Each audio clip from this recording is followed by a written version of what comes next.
Hello दोस्तों, नमस्ते। आपका हमारे यूट्यूब चैनल पर स्वागत है। दोस्तों, हमने आपको अपनी पिछली वीडियो में झांसी म्यूज़ियम का पूरा विज़िट कराया था और आज हम आपको झांसी स्पेस म्यूज़ियम का विज़िट कराएंगे। तो हमारे वीडियो की लास्ट तक ज़रूर बने रहिएगा और अगर आपको हमारा वीडियो अच्छा लगे तो हमारे चैनल को लाइक एंड सब्सक्राइब करना ना भूलें, ताकि हम आपके लिए ऐसे न्यू वीडियो लाते रहें। तो चलिए चलते हैं झांसी स्पेस म्यूज़ियम। ये सामने टिकट काउंटर है जिसकी फ़ीस पर पर्सन 50 रुपये है। ये ही इसका सामने एंट्रेंस। तो चलिए अंदर चलते हैं। झांसी स्पेस म्यूज़ियम, ब्रह्मांड की यात्रा।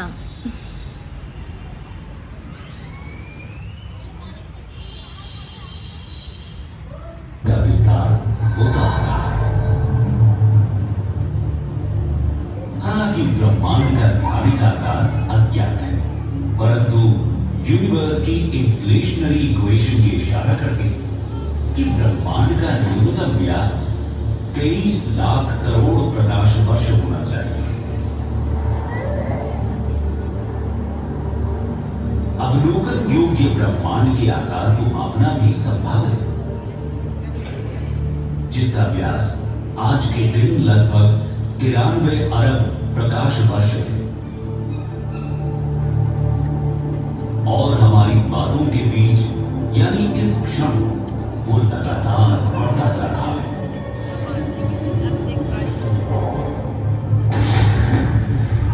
बिग बैंग के स्वीकृत सिद्धांतों के अनुसार ब्रह्मांड के विस्तार के साथ शुरुआत से मौजूद ऊर्जा और पदार्थ कम घनी हो गए। एक शुरुआती त्वरित विस्तार अवधि के बाद, जिसे लगभग 10 की घात 32 सेकंड में इन्फ्लेशनरी इपॉक के नाम से जाना जाता है, ब्रह्मांड धीरे धीरे ठंडा होना शुरू हुआ और तब से इसका विस्तार जारी है।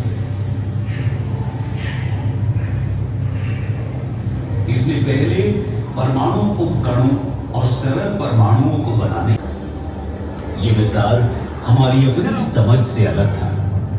अंतरिक्ष में वस्तुएं भौतिक रूप से नहीं है, बल्कि समय को परिभाषा देने वाला मैट्रिक ही बदल गया। ब्रह्मांड के लगातार बढ़ते आकार के कारण इलेक्ट्रोमैग्नेटिक रेडिएशन अर्थात विद्युत चुंबकीय विकिरण की ऊर्जा घनत्व भी लगभग 47,000 वर्षों में पदार्थ की ऊर्जा घनत्व फोटॉन और न्यूट्रिनो से अधिक हो गई है और इस तरह ब्रह्मांड के व्यवहार को प्रभावित कर रेडिएशन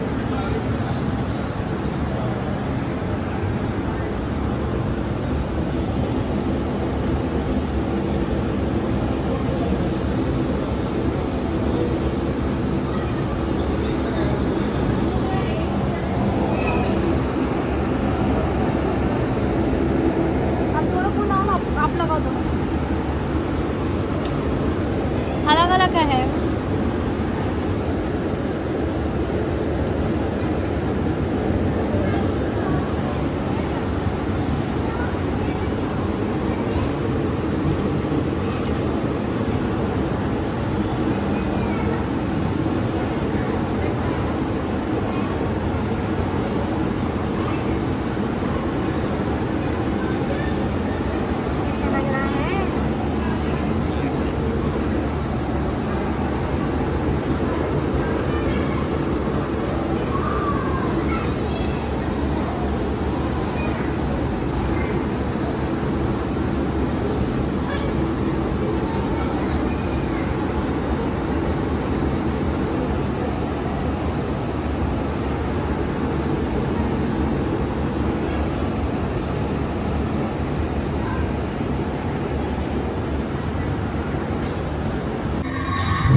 की विशालता और विभिन्न खंडों से होकर अपनी यात्रा के बाद जैसे ही हम खुद को अंतरिक्ष केंद्र की इस अद्भुत डोम गैलरी में पाते हैं, आइए हम अपने ब्रह्मांड के सबसे दूर तक की यात्रा पर चलें। आइए ब्रह्मांड के परिप्रेक्ष्य में हम स्वयं अपने आप को जरा देखें कि हम कहां खड़े हैं, हम क्या हैं। अब जैसे जैसे हम धीरे धीरे अपने नीले ग्रह की गर्मी और अपनी पृथ्वी के वायुमंडल की सुरक्षा को पीछे छोड़ते ऊपर उठते जा रहे हैं, हम खुद को खोजने के लिए अंतरिक्ष की दुर्गम ठंडक के माध्यम से यात्रा करें। हम नए अन्वेषक बनने जा रहे हैं, जिन्होंने आगे बढ़ने और अपने भीतर खुद को खोजने का साहस किया है। अब हम ये यात्रा शुरू करने वाले हैं। अपनी सीट पर बैठे रहें। ये यात्रा कभी कभार ऊबड़ खाबड़ भी हो सकती है, लेकिन इस स्टारशिप पर आपके कप्तान के रूप में मैं आप सभी को सुरक्षित और स्वस्थ वापस लाने का वादा करता हूं। अपनी ब्रह्मांडीय यात्रा शुरू करने से पहले आइए हम अपने सौर मंडल पर 8 ग्रह बुध, शुक्र, पृथ्वी, मंगल, बृहस्पति, शनि, यूरेनस और नेपच्यून है। एक समय 9वें ग्रह समझे जाने वाले प्लूटो को अब हमारी ग्रह श्रृंखला का हिस्सा नहीं माना जाता है। वास्तव में सूर्य के चारों ओर ग्रहों की परिक्रमा पूर्ण वृत्त में नहीं, बल्कि एक अंडाकार कक्षा में होती है। उदाहरण के लिए इस अंडाकार कक्षा का अर्थ है कि पृथ्वी और सूर्य के बीच की दूरी पूरे वर्ष बदलती रहती है। सबसे निकटतम बिंदु को पेरिहेलियन कहा जाता है और सबसे दूर का बिंदु एफहेलियन है। सूर्य के निकट पहुंचकर हम पृथ्वी पर समस्त अस्तित्व को कायम रखने वाली इस असीम जीवन शक्ति से भेंट करते हैं। सूर्य के निकट लगभग 93 मिलियन मील यानी 150 मिलियन किलोमीटर की औसत दूरी पर पहुंचने पर हमें एक खगोलीय ऊर्जा घर का सामना करना पड़ता है। वहां पर सौर ज्वालाओं का नजारा होता है, जो कभी कभी बहुत उल्लेखनीय ऊंचाई तक पहुंच जाती है, जिनका तापमान लाखों डिग्री तक पहुंच सकता है।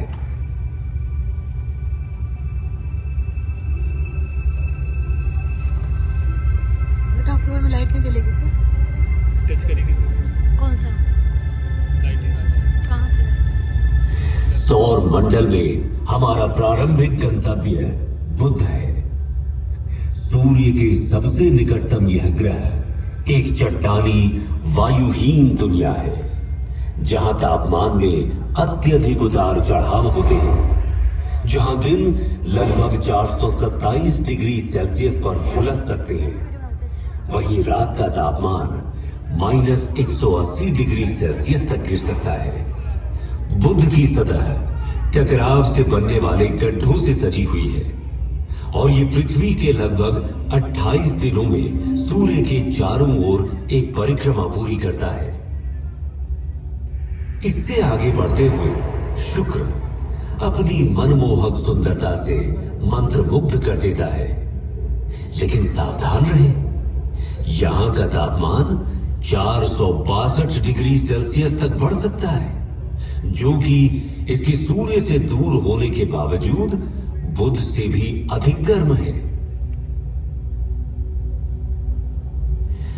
हमारे ज्ञात ब्रह्मांड के सबसे सुदूर क्षेत्रों में जाने से पहले आइए कुछ क्षण के लिए अपने निवास ग्रह पृथ्वी पर टकटकी लगाकर नजर डालें, जहां हम जो कुछ भी प्यार करते हैं, अपना मानते हैं और संजोते हैं, वो हमारी सुरक्षित वापसी का इंतजार कर रहा है। हमारे प्रिय चंद्रमा की ओर आगे बढ़ते हैं, जो कि किंवदंतियों और कहानियों में एक खगोलीय प्रेरणा की तरह है। इसकी मनमोहक सुंदरता, जो अक्सर काव्यात्मक होती है, पृथ्वी के प्राकृतिक उपग्रह के रूप में इसके वैज्ञानिक महत्व को छुपाती है। चंद्रमा, जो पृथ्वी से लगभग 3,84,400 किलोमीटर दूर स्थित है, समुद्री ज्वार को प्रभावित करता है, पृथ्वी के घूर्णन को स्थिर करता है। जैसे ही हम अपने निकटतम पड़ोसी मंगल ग्रह को पार करेंगे, क्षुध ग्रह बेल्ट से गुजरने के लिए तैयार हो जाएं।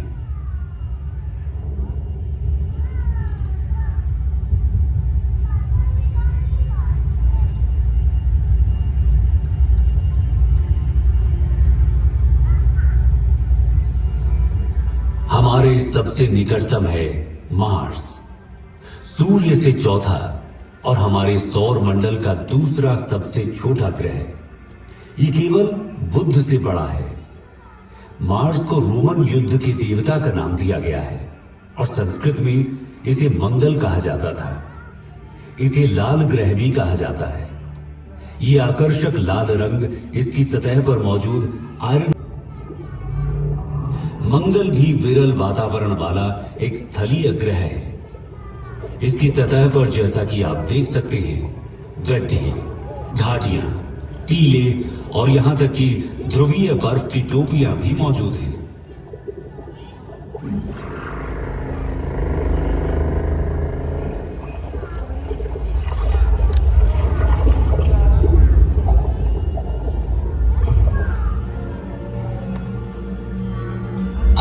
अरे अरे अरे, हमारे साथी यात्रियों, बिल्कुल भी चिंता ना करें, आप सभी सुरक्षित रहेंगे।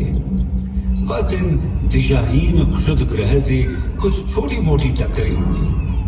पूर्ण रूप से निश्चिंत रहें कि आपका अंतरिक्ष यान उन सभी को, मेरा मतलब है कि लगभग सभी को संभालने में सक्षम है।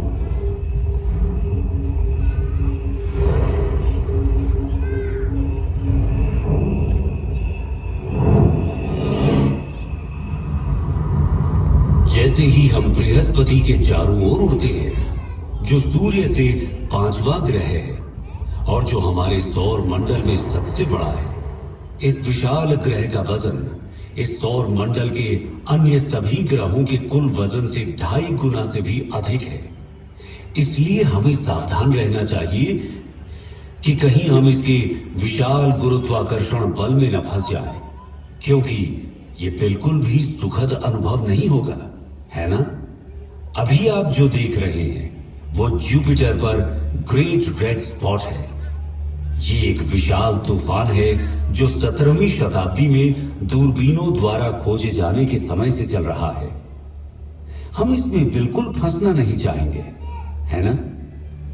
हमने बृहस्पति के कई अज्ञात और अब तक ज्ञात लगभग 80 चंद्रमाओं में से कुछ को पार कर लिया है।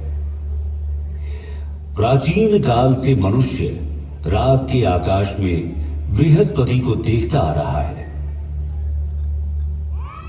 और उसने इसका नाम रोमन देवता के नाम पर रखा है। संस्कृत में हमारे ग्रंथों ने हजारों वर्षों से इस ग्रह की पहचान की है और इसे बृहस्पति कहा है। क्या आप जानते हैं, प्रयागराज में प्रसिद्ध कुंभ मेला जो हर 12 साल में होता है, वास्तव में सूर्य के चारों ओर बृहस्पति की यात्रा की समय रेखा का अनुसरण करता है। बृहस्पति अपनी एक परिक्रमा सूर्य के चारों ओर 12 वर्षों में पूरी करता है और इसी की स्मृति में कुंभ मेला हर 12 वर्षों। ये अभी भी हमारी पृथ्वी से लगभग 1.2 बिलियन किलोमीटर दूर है। कहाँ जा रही हो? ये सूर्य से छठा ग्रह है और हमारे सौर मंडल में दूसरा सबसे बड़ा ग्रह भी है। ये 10 ट्रिलियन किलोमीटर की भारी भरकम दूरी है। तो क्या आप कल्पना कर सकते हैं कि 10 अरब प्रकाश वर्ष की दूरी कितनी हो सकती है? यहां से हमारी पृथ्वी दिखाई भी नहीं देती। यदि हम पृथ्वी की ओर प्रकाश की एक किरण छोड़ें तो उसे घर तक पहुंचने में 10 अरब वर्ष लगेंगे। हम जिसे अपना घर कहते हैं, जिसके लिए हम लड़ते हैं, युद्ध और तबाही मचाते हैं, जिस पर शासन करने के लिए हम अपने परमाणु हथियारों को अपने अपने भंडारों में भरे जा रहे हैं। वो यहाँ की धूल के एक छोटे से कण के अलावा और कुछ है भी नहीं। ब्रह्म अपने ज्ञात ब्रह्मांड के किनारे पर स्थित अज्ञात क्षेत्रों की ओर एक